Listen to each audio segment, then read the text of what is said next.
Masechet Sukkot Daf Mem Dalet, on commence Bezrat Hashem à la première ligne, Ve'el Akashia. La Gemara ici se rapporte sur la conclusion du Daf précédent qui disait qu'en réalité, de notre temps, puisque en dehors d'Eretz Israël, le premier jour de Yom Tov, on ne prend pas le lulav quand ça tombe Shabbat. Autrement dit, on ne prend jamais le lulav Shabbat, même quand il s'agit du premier jour, du premier Yom Tov de Sukkot, puisqu'en dehors d'Eretz Israël, on ne le prend pas à cause du doute sur la date où était fixé Rosh Chodesh, et donc automatiquement Yom Tov, et que donc dans le doute, on ne veut pas le prendre Shabbat, parce qu'on ne sait pas si c'est vraiment le 15 ou pas le 15 aujourd'hui, donc le Yom Tov ou pas le Yom Tov, et puisque en dehors d'Eretz Israël, on a arrêté de prendre le premier Yom Tov, le lulav, quand ça tombe Shabbat, eh bien on a arrêté du coup, même en Eretz Israël. Et la Gemara dit, mais si c'est comme ça, alors on ne comprend pas la contradiction entre deux Mishnayot, qui avait été résolue en disant qu'en réalité il s'agit du temps du Beth Amikdash et d'après le temps du Beth Amikdash, où tout le temps on faisait, même après le Beth Amikdash en Eretz Israël, on prenait le premier Yom Tov, le lulav, même quand ça tombait Shabbat. Maintenant, d'après ce que tu viens de dire, on ne pourra plus répondre de cette manière-là, parce qu'il se trouve finalement qu'après le Beth Amikdash, eh bien, on ne prend plus le Yom Tov, le lulav pendant le Yom Tov qui tombe Shabbat. Donc comment résoudre la contradiction entre les Mishnayot? Et donc la Gemara elle ramène la contradiction encore une fois ici. Donc Ve'el Akashia, la Gemara dit Ve'el Akashia, si c'est comme ça, Ve'el, si c'est comme ça que tu me dis que finalement aujourd'hui, ni en Eretz Israël ni en Chutz La'aretz, on prend le lulav, le premier Yom Tov qui tombe Shabbat.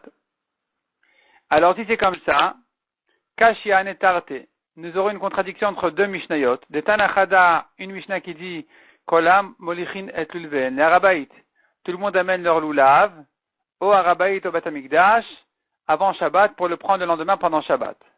Mais Tanaïdach Revet Knesset, autre Mishnah en fait qui dit que on préparait les lulavim dans le Beth Knesset, dans la choule, avant Shabbat.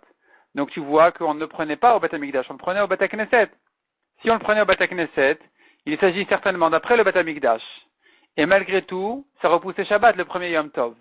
Or, nous on a dit que non, ça ne repoussait pas Shabbat, le premier Yom Tov, puisque en Chutz La'aretz, on a arrêté de le prendre, en Eretz Israël aussi. Alors, Umetartzin, on en avait déjà répondu. Kan Bisman Shabbat Amikdash Kayam. La Mishnah qui dit Arabaït, en réalité, elle parle du temps du Beth Amikdash.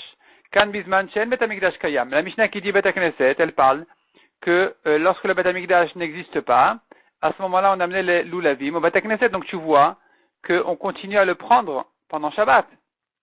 C'est pas comme ce qu'on a dit qu'on a arrêté de le prendre pendant Shabbat. Répond la Gemara Lo. Cette réponse-là est fausse, il faut changer.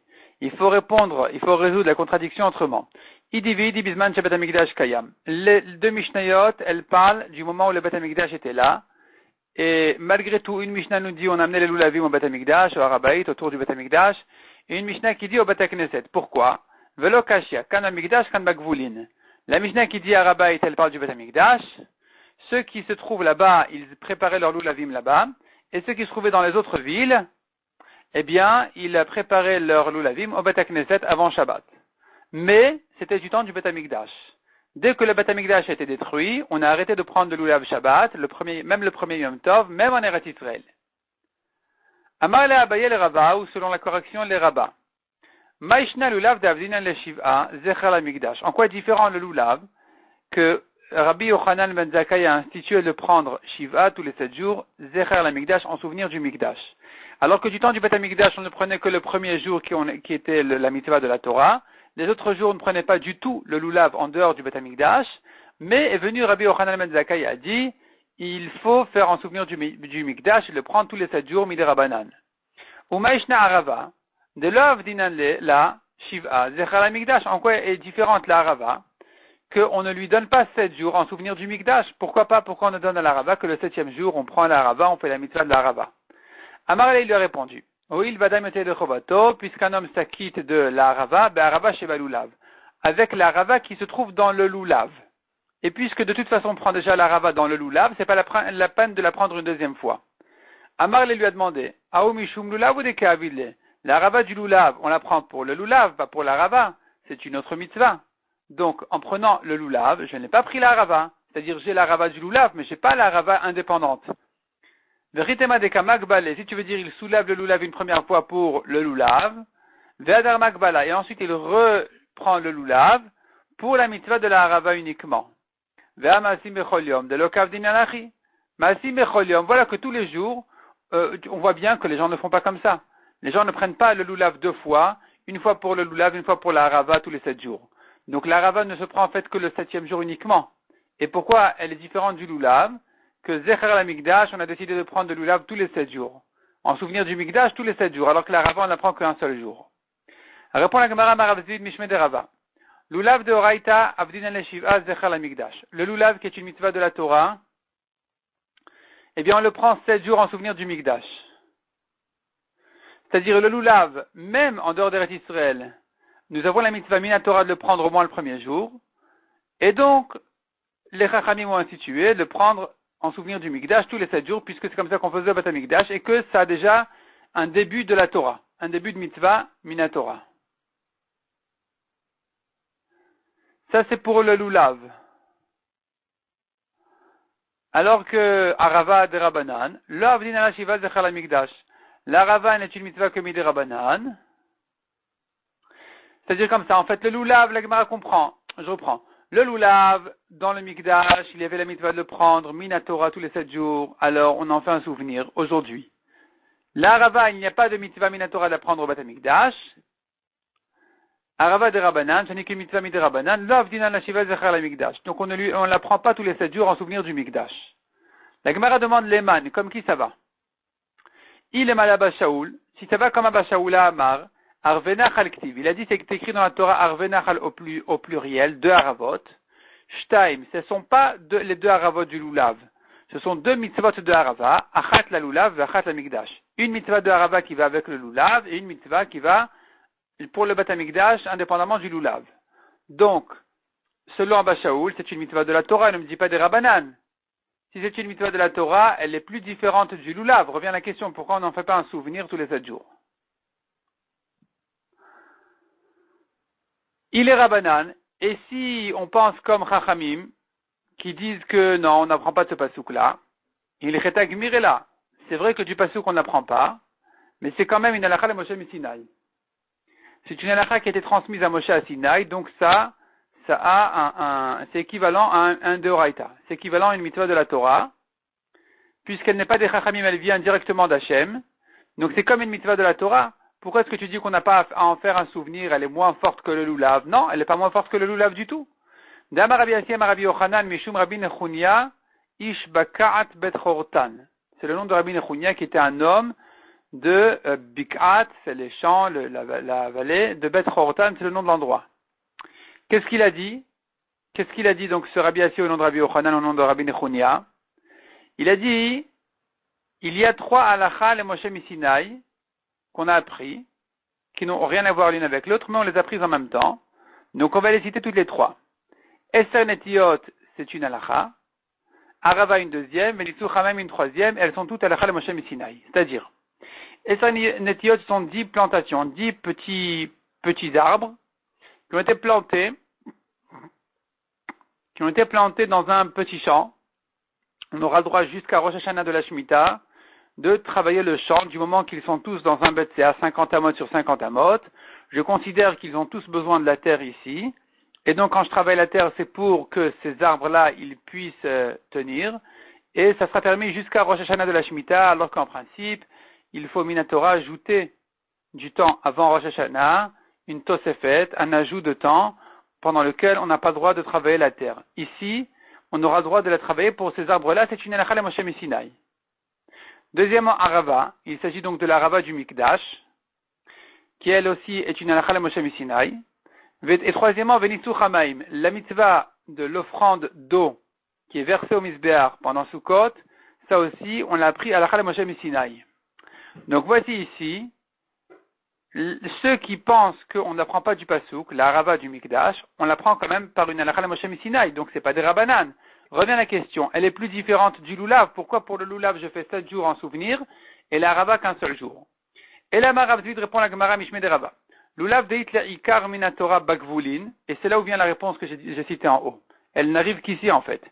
Le lulav qui, le premier jour, est minatora même dans les autres villes, dans tout le monde, dans toutes les villes, il a un ikar, il a une base de la Torah déjà. C'est-à-dire, il y a un début de mitzvah minatora pour le lulav de partout. Donc les Chachamim ont prolongé cette mitzvah pour tous les 7 jours. Avdinan el-Shiv'a zecher la Mikdash. Ici, les Chachamim se sont permis de prolonger la mitzvah tous les 7 jours en souvenir du Mikdash. Puisqu'on fait déjà le premier jour, et que c'est une mitzvah de la Torah, alors autant faire tous les 7 jours en souvenir du Mikdash. Tandis que Arava delet laikar minatora, l'Arava bagvulin, l'Arava qui n'a pas un début même de mitzvah minatora en dehors du Bet HaMikdash, le avdinan shiv'a zecher la Mikdash, c'est pas la peine d'en faire 7 jours, un souvenir au Mikdash. Il suffit du dernier jour et ça y est. Donc on ne prend l'Arava que le 7e jour, qui est le jour essentiel de la mitzvah de l'Arava, au Bet HaMikdash, et c'est là où on prend l'Arava, nous, en dehors du Bet HaMikdash. Mais pas tous les 7 jours, parce qu'on n'a pas du tout de mitzvah minatora de prendre l'Arava en dehors du Mikdash. Donc un jour de souvenir est suffisant. Tandis que le lulav où j'ai une mitzvah de la Torah de le prendre au moins le premier jour, alors les Chachamim ont dit, tu sais quoi, tu le prends tous les 7 jours en souvenir du Bet HaMikdash. Puisque tu le prends déjà un jour, prends-le tous les 7. Évidemment, sauf Shabbat. Amaresh Lakish. Kohanim balei mumin, des Kohanim qui ont un défaut physique, nichnasin menaoulam et la misbeach, ils rentrent entre le misbeach et le oulam. Le oulam, il est plus à l'intérieur du Bet HaMikdash. C'est un endroit plus kadosh, c'est déjà on s'approche du Echad, du Kodesh HaKodashim, et donc le Misbeach, qui est le grand Misbeach dans la Hazara, dans la cour du Bet HaMikdash, et quand on veut faire le tour du Misbeach avec les Haravot, automatiquement on arrive à cet endroit-là qui s'appelle Ben HaOulam, Ben HaMisbeach, entre le Oulam et le Misbeach. Et malgré qu'en principe les Kohanim qui ont un défaut n'ont pas le droit de rentrer dans cet endroit-là, dans cette zone-là, ici ils rentraient quand même, qu'aider la tête Barava, pour faire la mitzvah de la Harava, d'entourer le Misbeach. Amar le Rabbi Yochanan, mi amara. Rabbi Yochanan a dit, qui c'est qui a dit cette halakha? La Gemara demande, mi amara, qui est-ce qui a dit cette halakha d'entourer le misbeach avec des haravot? Qu'est-ce que Rabbi Yochanan demande ici? Sur quoi, qu'est-ce qui s'étonne? Ha Iyud Amar, c'est lui-même qui a ramené cette halakha. De Amar Rabbi Yassi Amar Rabbi Yochanan, Mishum, Rabbi Nechunya Ishbikat Bet Chortan. Voilà Rabbi Yassi qui a dit au nom de Rabbi Yochanan lui-même, qui a cité au nom de Rabbi Nechunya, et qui a dit Eser Netiot. Arava, Venitzuch Hamaim. Alachal Moshe Misinaï, nous avons 3 halachot qui sont Alachal Moshe Misinaï. Premièrement, Eser Netiot sont les 10 plantations, on a le droit de retourner la terre, de travailler la terre d'un Betsea 50 amas sur 50 amas jusqu'à Rosh Hashanah de la Shemitah. C'est une Alachal Moshe Misinaï. Deuxièmement, Arava, c'est une Alachal Moshe Misinaï au Bet HaMikdash. Troisièmement, Nitzuch Hamaim, de verser de l'eau sur le Misbeach pendant Sukkot. Et donc finalement, Rabbi Yochanan qui s'étonne en disant, mais qui c'est qui a dit cette mitzvah-là de Arava? Eh bien, il n'y a pas à s'étonner, c'est lui-même qui a dit que c'est une halakha le Moshe Misinaï. Répond la Gemara. Et là, quel était l'étonnement de Rabbi Yochanan? Mi Amara Bintila. Qui est-ce qui a dit que cette mitzvah-là, elle se fait en tenant la harava dans les mains? Dilma Bizkifa, peut-être qu'il est suffisant de la dresser autour du misbéach et qu'il n'y a aucune mitzvah de faire le tour du misbéach en marchant autour du misbéach en tenant des haravot dans les mains. Puisque donc je n'ai pas de mitzvah comme celle-là, alors pourquoi est-ce que les Kohanim ont besoin de faire le tour du misbéach alors qu'ils ont un défaut et qu'ils se rendent dans un endroit où ils n'ont pas le droit de rentrer? Il était suffisant que quelques Kohanim viennent dresser des haravot sur le misbéach et ça y est, ils n'ont pas besoin d'avoir un défaut. Deuxièmement, Miamara Beba Lemoumin. Et qui est-ce qui a dit que ça se fait par des Kohanim qui ont un défaut? Dilma Betmemim, peut-être qu'il s'agit de Kohanim qui n'ont pas de défaut. Donc pourquoi tu me dis les Kohanim qui ont un défaut, ils rentraient là-bas? Il n'y a pas de raison. Itmar. La Gemara maintenant ouvre un nouveau débat. D'où vient la mitzvah de la harava? Rabbi Yochanan et Rabbi Yehoshua ben Levi. Chadamar harava yesod neviim. Discussion entre Rabbi Yochanan et Rabbi Yehoshua ben Levi. Un d'entre eux dit la harava a été instituée par les Nevi'im, donc c'est une mitzvah. C'est une obligation qui a été instituée par les Nevi'im. Les Nevi'im du début, les prophètes du début du deuxième Bet HaMikdash, qui étaient Chagai, Zecharia et Malachi. Ce sont eux qui ont institué cette mitzvah-là de harava. Vechadamar harava minag Nevi'im. Et l'autre dit, la harava n'est pas une obligation, ce n'est qu'une habitude. C'est un minag qui a été ramené par les Nevi'im. Mais c'est pas une obligation. Donc, la nafkamina serait ce qu'on fait la bracha dessus. Si c'est un minag, on fait pas. Si c'est une mitzvah, une obligation, on fait la bracha dessus. La Gemara dit istayem, de Rabbi Yochanan ou de Amar, on devrait définir que c'est Rabbi Yochanan celui qui a dit Yesod Nevi'im, que la harava est une mitzvah obligatoire qui était instituée par les Nevi'im. De Amar Rabbi Avahu Amar Rabbi Yochanan, harava Yesod Nevi'imu. Clairement, Rabbi Yochanan a dit, la harava, c'est une obligation qui a été instituée par les Nevi'im, tistayem, ça y est, on a défini que c'est bien Rabbi Yochanan qui le dit. Amar le Rabbi Zera le Rabbi Avahu. Rabbi Zera demande à Rabbi Avahu, mi amar Rabbi Yochanan achi, est-ce que Rabbi Yochanan vraiment dit comme ça? que l'Arava n'est que Yesod Nevi'im, tout le monde saute, j'imagine. C'est contradictoire. On vient de voir le contraire en haut. Rabbi Yochanan, Mishum Rabbi Nechunya, Ishbakat Bechortan. Rabbi Yochanan, lui, nous a déjà dit 2 fois dans ce daf-là, au nom de Rabbi Nechunya, que Eser Netiot, Arava, Venitzu Chamaim, Alachal Moshe Sinai. Nous avons 3 Alachot Moshe Sinai, dont la Arava. Donc l'Arava, c'est pas une mitzvah des Nevi'im, c'est pas une mitzvah qui était instituée par les Nevi'im. C'est bien beau de me dire que c'est obligatoire, mais de me dire que c'est venu des Nevi'im, c'est faux. C'est une Alachal Moshe Sinai. Ça vient de bien plus tôt que les Nevi'im. C'est Minatora, c'est Alachal Moshe Sinai. Eshtomam Kesha'ar Chada. Il s'est tué un moment par surprise de la question. Il était surpris de la question. Rabbi Abaou était surpris de la question de Rabbi Zera. Et il s'est tué un moment. Et il ne savait pas comment répondre. Finalement, on a une contradiction de Rabbi Yochanan. D'une part, il dit Yesod Nevi'im, ça a été institué par les Nevi'im. D'autre part, Rabbi Yochanan avait dit, c'est une Alachal Moshe Sinai.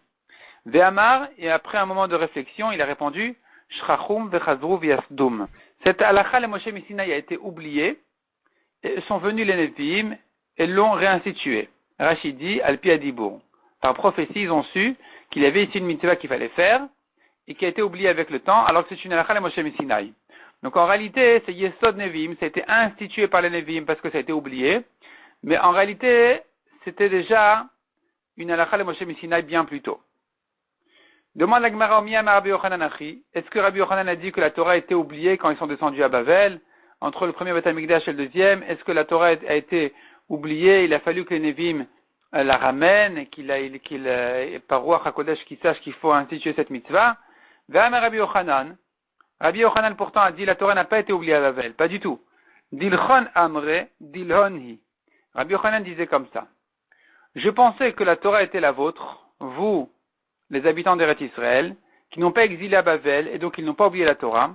Et maintenant, quand Rav Kana est venu de Bavel, je vois que finalement, Dilhoni, la Torah est de chez eux. La Torah est plus forte encore à Bavel que chez nous.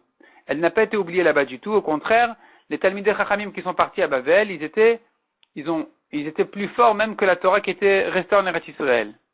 Donc finalement, selon Rabbi Yochanan, la Torah n'a pas été oubliée à Bavel, quand ils ont exilé après le premier Beth Amikdash. Donc il n'a pas fallu que les Nevi'im reviennent instituer une Alachal Moshe Sinai, puisqu'elle n'a jamais été oubliée, même quand ils étaient à Bavel.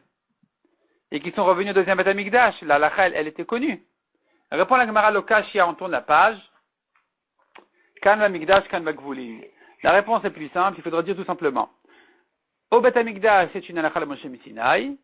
Et dans les villes, c'est Yesod Nevi'im. C'est une mitzvah obligatoire qui a été instituée par les Nevi'im.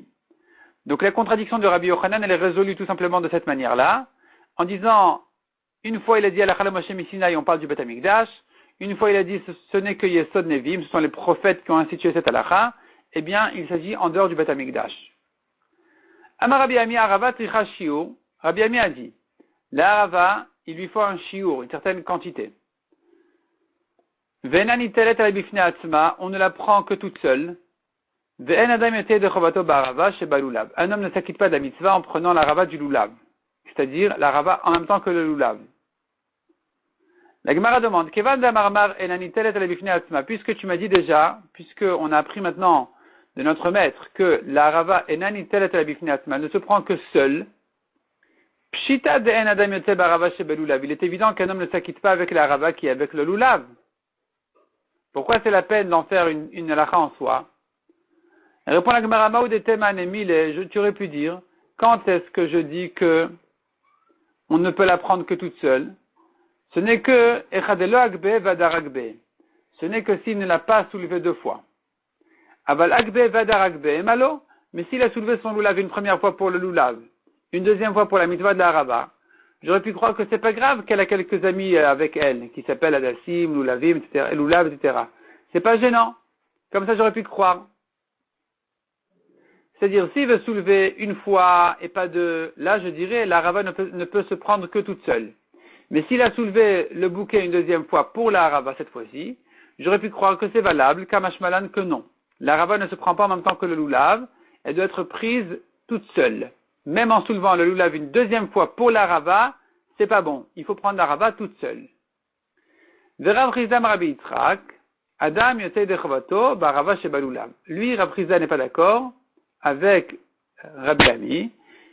Il dit au nom de Rabbi Yitzhak, un homme peut s'acquitter de la mitzvah de la harava avec la harava du lulav. Donc, en soulevant le lulav pour la harava, il peut s'acquitter de la mitzvah de la harava. Vekama shiura, on a dit il lui faut une certaine quantité. De quelle quantité il s'agit? Qu'est-ce que ça veut dire? Amar Rav Nachman gimel bade alin lachin. Il faut 3 tiges de harava, 3 haravot fraîches, bade alin, avec des feuilles fraîches. De Rav Shechet Amar, afilu ale echad ou bade echad. Rav Shechet a dit même une feuille et une tige c'est suffisant. Une feuille et une branche de harava c'est suffisant. La Gemara demande ale echad ou bade echad, quoi tu veux dire la feuille toute seule et la tige toute seule, sans feuille, c'est le kadaatar, c'est comme ça que tu veux dire à quoi ça rime d'amener une feuille. Et la ema afilu ale echad bebad echad. Même si tu amènes une tige dans laquelle il n'y a qu'une seule feuille, c'est kasher pour la harava qui vient en souvenir du mikdash.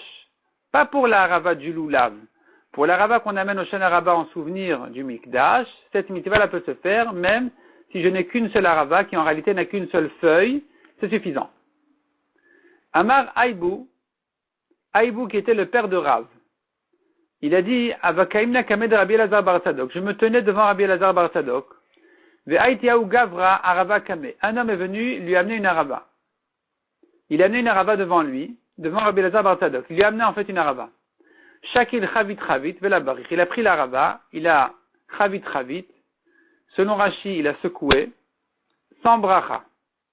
Selon d'autres explications, chavit, c'est-à-dire il a frappé le sol avec, sans bracha, kassavar il pensait, minag nevim, ou c'est une habitude, sa minag, ce n'est pas yesod nevim, ça n'a pas été institué en tant qu'obligation, et donc c'est pas de faire une bracha dessus. On ne peut pas dire asher kideshanu b'mitzvotav vetzivanu al netilat harava. Il n'y a pas de mitzvah, il n'y a pas de tzivanu, ce n'est pas une obligation, donc on la prend sans bracha.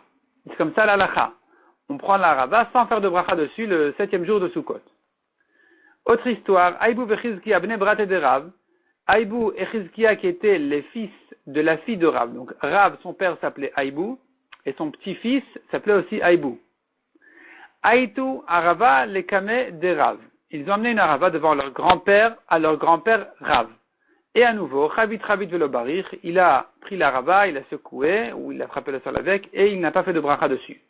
Car Savar Minag Neviim, lui aussi pensait que ce n'est qu'un minag des Neviim qui était institué par les Neviim, pas vraiment institué, c'est un minag qui a été habitué par les Neviim, il n'y a pas de bracha à faire dessus.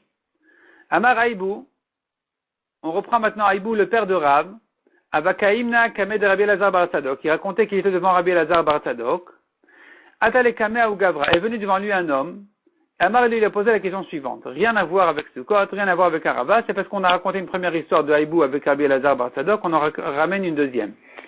Et qu'est-ce qu'il lui a dit? Il a dit, regarde, Karyata Itli, j'ai des villages, Karamaya Itli, j'ai des vignes, Zetaya Itli, j'ai des oliviers. Ve'atubne Karyata, sont venus les gens du village, ou Mekash Keshin Mekaramaya, ils me travaillent un peu la terre dans les vignes, Ve'ochlin Bezetaya, et pour leur salaire, ils mangent de mes olives, pendant la Shemitah. Arich ou lo arich, c'est bien ou pas bien? Amarle lo arich, il lui a dit c'est pas bien. C'est pas bien de faire comme ça.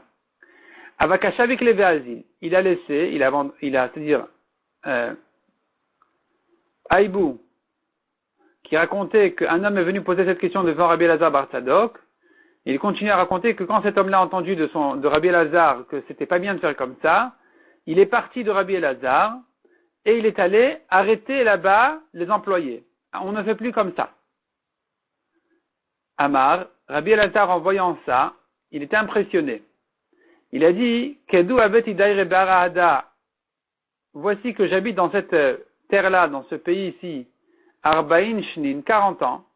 Velo chamiti bar inish, je n'ai jamais vu un homme, mais alech be'ochan de taknan keden, qui prend des bons chemins comme celui-là, qui se comporte aussi bien. Il était impressionné que cet homme-là est allé, il a tout de suite lâché le Rav pour aller arrêter tout de suite, stopper tout le travail là-bas, tout ce qui se passait là-bas.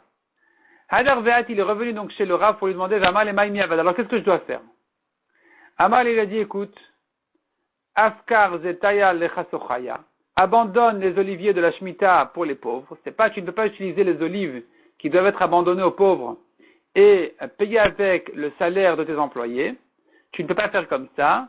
Tu dois les abandonner complètement. Veten pritaya le kushkush et kramim. Et tu payes des pièces, de l'argent, à ceux qui travaillent dans tes vignes. Voilà ce que Rabbi Elazar lui a répondu. Donc Rabbi Elazar, pourquoi il était tellement impressionné? Parce qu'il était au milieu de la réponse, de l'explication à cet homme-là, lui dire quoi oui, quoi non.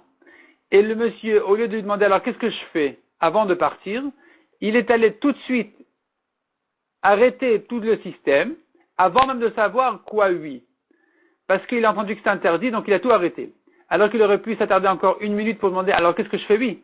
Non, il est allé tout arrêter, revenu demander alors qu'est-ce qu'il faut lui faire, et là il lui a répondu, les employés tu les payes avec de l'argent et pas avec des olives qui doivent être abandonnées.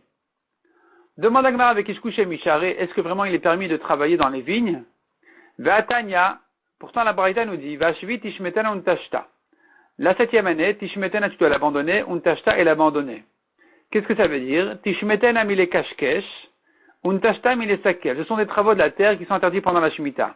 Les kashkesh, c'est travailler un peu la terre, et les sakel, c'est enlever les pierres et les cailloux qui dérangent. Donc c'est interdit tout ça. La terre est abandonnée, on ne peut pas s'en occuper. Comment est-ce qu'on pouvait faire ce travail-là dans les vignes? Répond la Gemara, Amar Avukva Bachama, Tre Kishkush à vous. Il y a deux sortes de kishkush, deux sortes de choses à faire dans la terre. Il y a deux sortes de travaux de la terre qui, un est permis et interdit. Chad stum epilé. Un travail de la terre, c'est de boucher les fentes. Vechad avrouye ilne. Et un autre travail de la terre, c'est pour renforcer les arbres. Avrouye ilne assour, de renforcer les arbres, ce qui est pas vital pour les arbres, mais c'est utile pour les renforcer, c'est interdit pendant la Shemitah. Tu n'es pas propriétaire maintenant pour améliorer tes arbres. Ça, c'est interdit.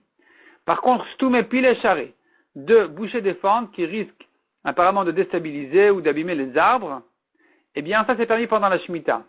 Tout ce qui est vital et nécessaire, pas nécessaire dans le sens d'améliorer, tout ce qui est vital est permis dans la Shemitah.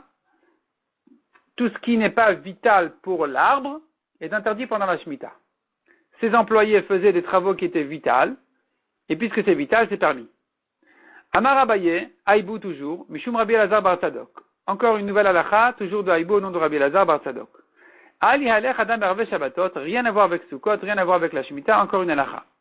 Ali halech adam erve Shabbatot, un homme n'a pas le droit de marcher pendant Erev Shabbat, vendredi, Yoter migimel parsot, plus que 3 parsaot. Une parsa, c'est à peu près 4 km. Donc plus que 12 km interdit pendant Erev Shabbat. Amar Rav Kana la Maranel lebete. Rav Kana dit, qu'est-ce qui est interdit? C'est que s'il veut rentrer chez lui à la maison, c'est là où il n'a pas le droit de faire un tel chemin. Aval le ushpizé, mais si il va à l'auberge,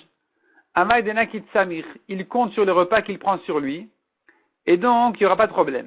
Rashi explique.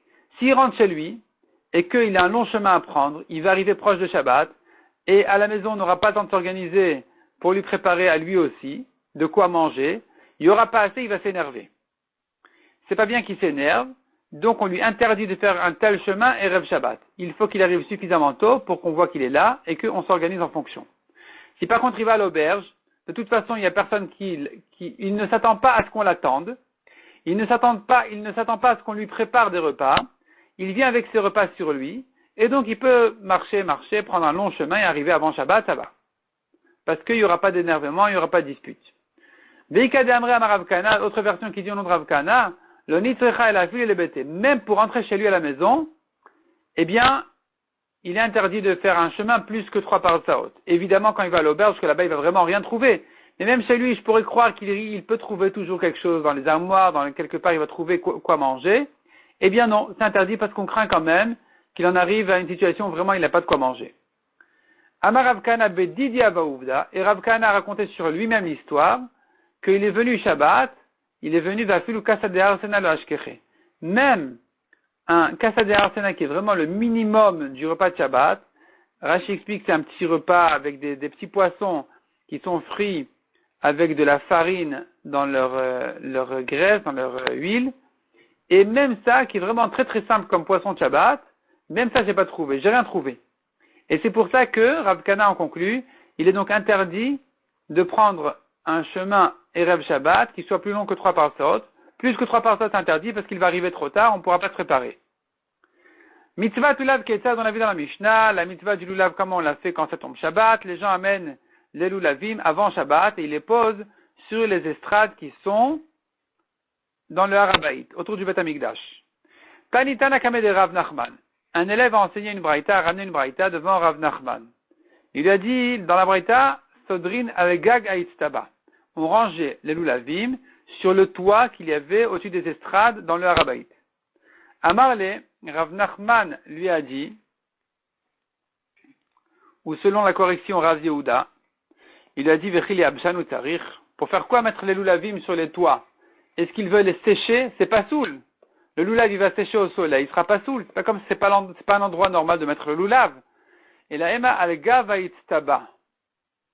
Al-Ga vaïtstaba, c'est-à-dire, il met les lulavim avec les hadassim et la ravot, non pas sur le toit, parce que ça va sécher au soleil, la ravot surtout, mais sur les estrades elles-mêmes.